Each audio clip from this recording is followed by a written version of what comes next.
Good afternoon, everybody. I am here today to talk with you about my process of converting from a 5 to a 4-year program, what that entailed and why we did it, and a little bit of information. Some people have routinely asked me questions about it, so I thought I would just take some time and share that with the group. So to begin, I want to backtrack with my own story. I came in as training director in January of 2016, and prior to that I was a corporate business manager for a multi-group company. So I came in sight unseen. I didn't know a lot about the position, but I ultimately came to understand that they needed a principal of the school, and I felt like I could do that well. The first year, I spent most of that time just looking at what we were currently delivering in our area. And I also took some time to think about the challenges of our industry and what we were up against. And basically my takeaway in that first year is that every moving part to this industry is fighting. We are all struggling to keep, acquire, gain what we have, and to try and get back what we lost. So we're all in this struggle together. And when I looked at it that way, I realized that I was trying to deliver something that was great, but that we were kind of at a disadvantage. So one of the things I realized is that in the midst of our own personal struggle as the IBEW, NECA, and JATC system, is that we are in a manpower shortage. We're also facing a skills gap. So those two things right there would make it hard even in the best of times. So while we're dealing with that, to also have our own internal struggle of gaining or regaining the,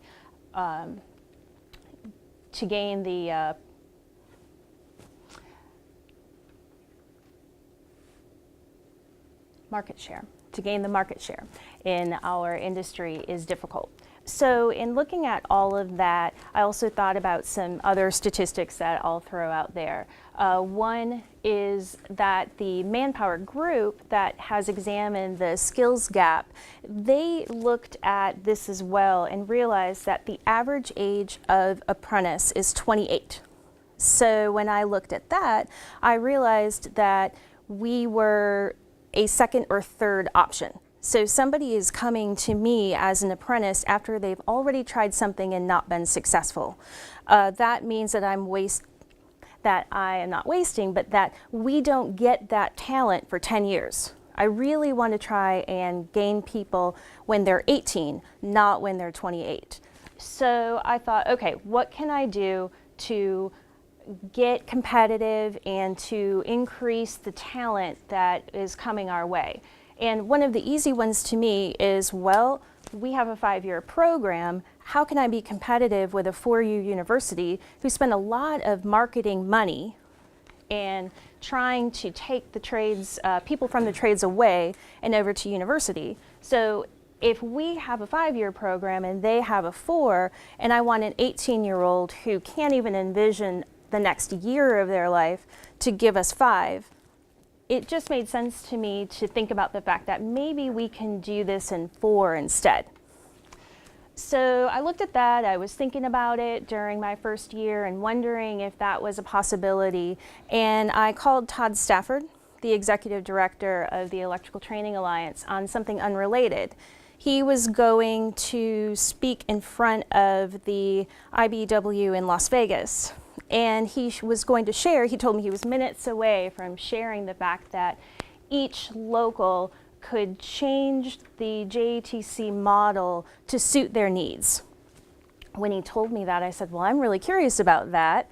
I myself am wondering if we could do a 4-year program. And he said, yeah, absolutely can. I said, okay, great. Do you have a model that I can use and superimpose over what we're doing now? And he said, no, we do not. So, but that was okay. That was okay. All that I really needed was permission. So I could take it from there, and again, that's why I'm here. It took me some time to do it, and I want to share my work so that those of you who might consider doing the same thing don't have to do as much as I did. Okay, so I talked a little bit about why we converted to a 4-year program, but I do want to just go over this really quickly. So accelerated outcomes, I know that we need as many people as possible in the industry, and so going to a 4-year program, that 1 year is critical. We have economic boom in 4 and 5-year increments, so even 1 extra year that we get someone out and into the field is important. The recruiting power is very important for me. Again, I would love to have people, great talent coming in at 18, not 28, so I'd like to move the needle there. Efficiency and resources. If I can do something in 4 years that it takes you 5 to do, I'm winning. Another thing is that our non-union apprenticeships in our areas have been doing 4 years, 4 years. So I wasn't even competitive with our counterparts by staying at a 5-year program. Well, this is how we did it. When I first put this bullet point up, I wrote blood, sweat, and tears and just left it at that, but decided you might need a little bit more information. So the first thing that I needed to do was have buy-in. I needed to make sure that everyone was on board with my idea before I went any further. Otherwise, I was wasting mine and everybody's time. So I reached out to a lot of different people. One of the first places I went was, we are a SAG state, so we have a state registered apprenticeship program. I reached out to make sure that we could convert and what that process was. After that, I went to the IBEW business manager, and I went to the NECA chapter manager and assistant chapter manager to make sure that we had the buy-in there. I understood that, as you see, they were going to have to, it was a non-collective bargaining year, so we were going to have to open our CBA to make it possible and change our percentages and scale. So that was an important piece. And I had already talked to my committee about the fact that I really wanted to make some significant changes. And so they knew, but 1 month I just brought them everything and just really dropped it there, had a really good proposal to them. And I really am grateful to my committee for being so supportive, and they immediately approved it and let me move forward. It was a really powerful moment for me. It was one of the first things that I did that I felt was going to have a significant impact. So like I said, we opened the CBA, which I'm sure many of you know is no easy feat. I took the time to make suggestions and documented what I thought the changes could be made in the language and gave it to them, and I'm very proud to say that they made no changes to my work and just put it in as is. So that was really cool. Another thing that I did, and let me go back and also say that one of the biggest things that I would recommend if anybody is converting is that you check with 1 or 2 of your domicile contractors. I really needed to do that because it was going to take some work and I was going to accelerate the pay.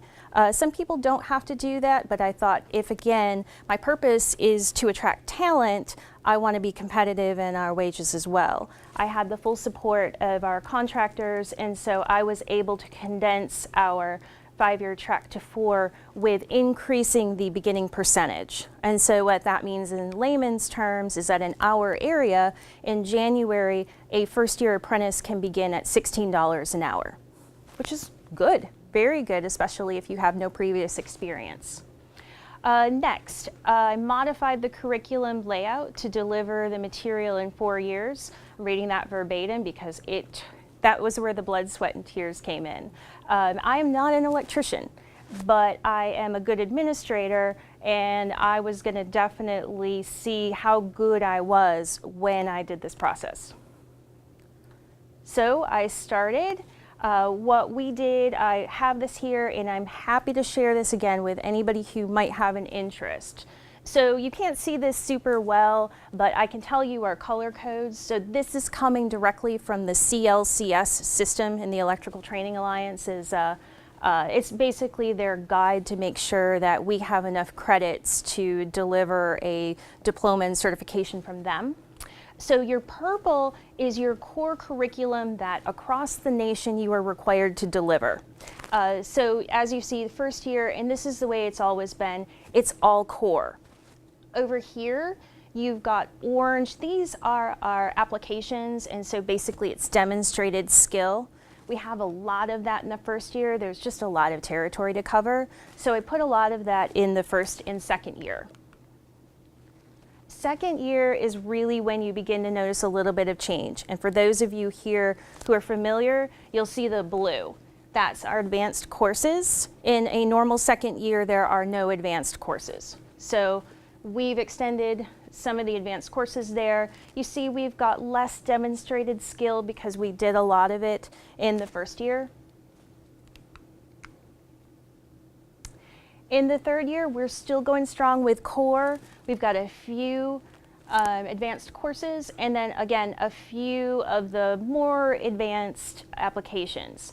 And so the reason why you might think in third year we would have more advanced courses, but this is a really dense year. I would say third year is a tough year anyway. This is really a tough one. So we wanted to keep with core, make sure that they had the time they needed in the third year to really understand the curriculum, and then move on. And then in the fourth year, you'll see we turned it on its head, which is, again, pretty normal. In a fifth year, you would have more advanced as you refine your core.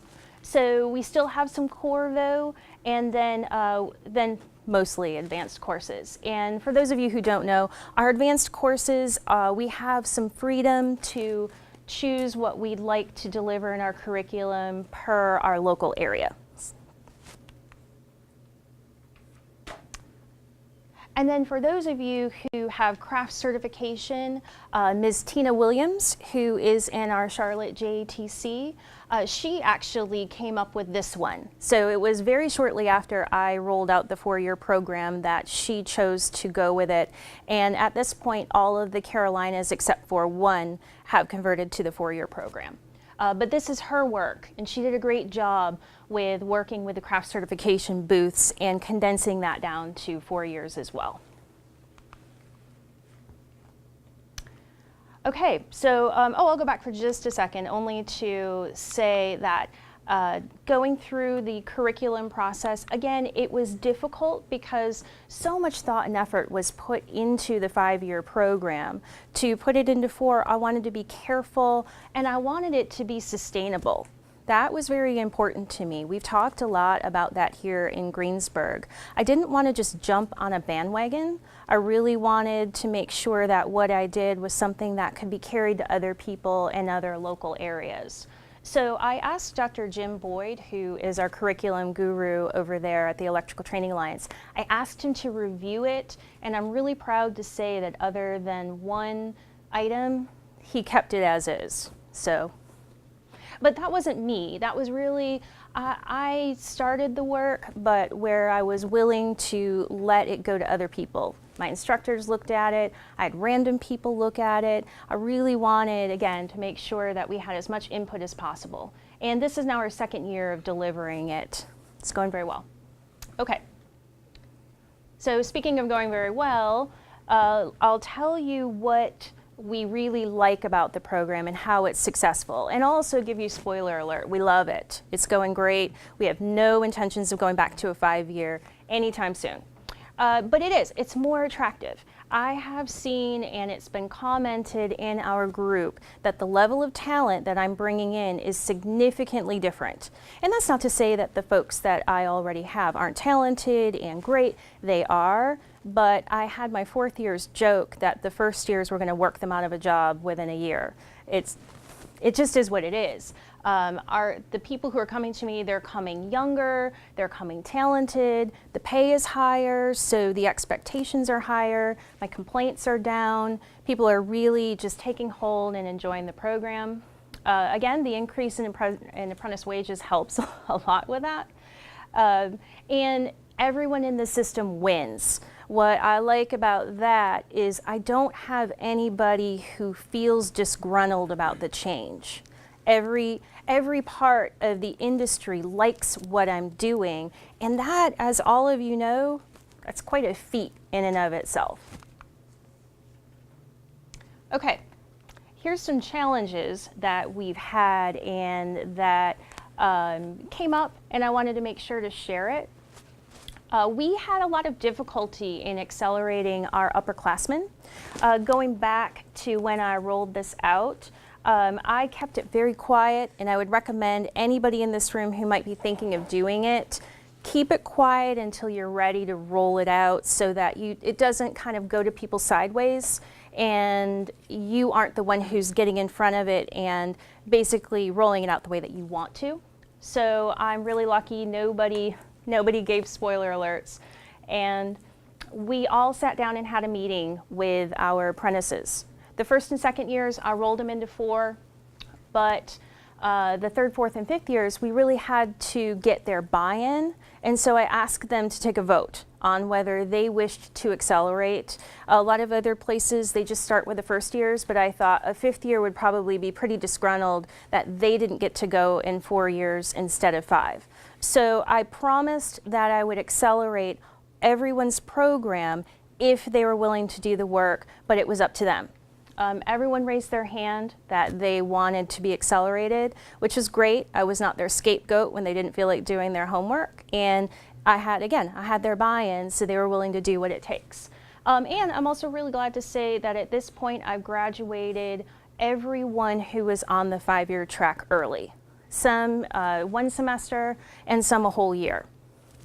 But where the difficulty came in was my 3rd year class. I basically said that the 3rd years could convert in 4. I would never do that again. It was really tough for them. So I would advise anybody here again considering it, don't do that. Increased book cost, that kind of hit me between the eyes and was one thing I didn't see. When I went to calculate the cost the next year, I had a heart attack. It was significantly higher. We worked it out. It was okay. We went to a payment plan that was very manageable, and we also have increased pay to go with it, so we hope that that helped with affordability. We also haven't run into this yet. I'm really glad to say that, but I could see it coming that OJT may not be there at the end of the 4-year program. And that's okay with us. It still is great to be done in 4 years with the school side. Then you can focus on realizing the rest of your OJT and just continuing to report that to your training center. And then the last thing that I've heard is that the interim credential system, and for those of you who don't know what that is that's the program that's being used in the high schools to give them basically a year credit towards the JATC. It doesn't translate as well into a 4-year program. Most people are not going to be able to start your 2nd year doing it that way without some assistance or a little bit of an interim to the interim. Okay, so it's been great. We've been doing it for 2 years. I feel really good about the way we're delivering it. We're continuing to improve. Really like it, but there's a couple of things on the horizon that's making this 4-year program something that I would really begin to strongly suggest other JATCs to look at. And that concerns our executive order that Trump I believe it was 2017 that he signed it, and it is really starting to roll out here in the last couple of months. I have a document that's going around that I'm happy to have you guys take a look at, but it's difficult and challenging for registered apprenticeship programs, i.e. us. So some of the language, it sounds really good. Basically, Trump is saying that he wants more apprenticeship in America to address the issues of the skills gap that we're all facing. That sounds really good, and this document looks good, but there's some hidden things in it that are very damaging. I was lucky enough to get this document and share it with my IO rep, who has passed it along to other groups of people. There's some really fun things in here. Like one of the things up here talks about the credentialing system and that, oh, it's great to be able to transfer to a college and to have recognized credit, except for the fact that we don't believe that's in the best interest of the group, except for that. That was pretty funny to read. There was also something else called the industry credentials earned, that's an interesting one. I won't go into it for the sake of time, but this one is probably one of the most harmful things, and that's the paid work component. The thing about registered apprenticeship programs is they always have a progressive wage scale. And with an unregistered program that Trump wishes to make valid, they do not. The only requirement, and I like that it is under the high quality section, is in the paid work component. It says that we only have to pay the applicable federal, state, or local minimum wage. And so what that means is a company can pay an apprentice minimum wage through the duration of their apprenticeship program, which also, that's the last piece, and that's, as it's going around, you'll see that, is that there is no standard on how long that apprenticeship program has to be. So what I'm trying to say is our non-union counterparts can start to run apprenticeship programs that maybe only 2 years, and then they can send out people to be foremen, to fill all of their needs, and they'll outbid you because their apprentices only have to be paid minimum wage. It's scary stuff, really. I feel like we take one step forward and life can sometimes take us 2 steps back. So I'm going to go back to what I was saying. That's scary to me, and I really want to do a good job of making sure that gets out. But Todd Stafford, with the buy-in of with President Stevenson and President Long, has begun to think about what's called a competency-based program. The Department of Labor in 2008 agreed to that a registered apprenticeship program can choose either or. So they can choose an hour-based program or they can choose a competency-based program. So it's a little bit of a loophole because they weren't thinking of electrical when that conversation was had, but we are now. This is a way that we can be competitive with this order, because really, I know that there will be those that disagree, but somebody who is eager and determined can complete the program, a competency-based program, in 40 months. The only thing that would hold them back are their hours. And so in this program, if it's done right, we can lessen our OJT to allow somebody who is showing us and demonstrating to us in every way that they're ready to go, we don't have to hold them back any longer. For those that aren't going to work in 40 months, we'll give them as long as they need. If they need 6 years, they can have it. But it allows those, and for anybody in a training center, you know the ones that are special and they're ready to go 2 years before you release them. We can let those folks go on and realize their full potential. That's it, you guys. I just wanted to pop my information up there. If any of you do have an interest in learning a little bit more about the 4-year program, please contact me at any time. I wish you the best as you continue your own personal struggle and fight to be recognized in an industry that is very competitive. I hope this might help some people get a little bit more competitive and have an edge in what you do. Thanks.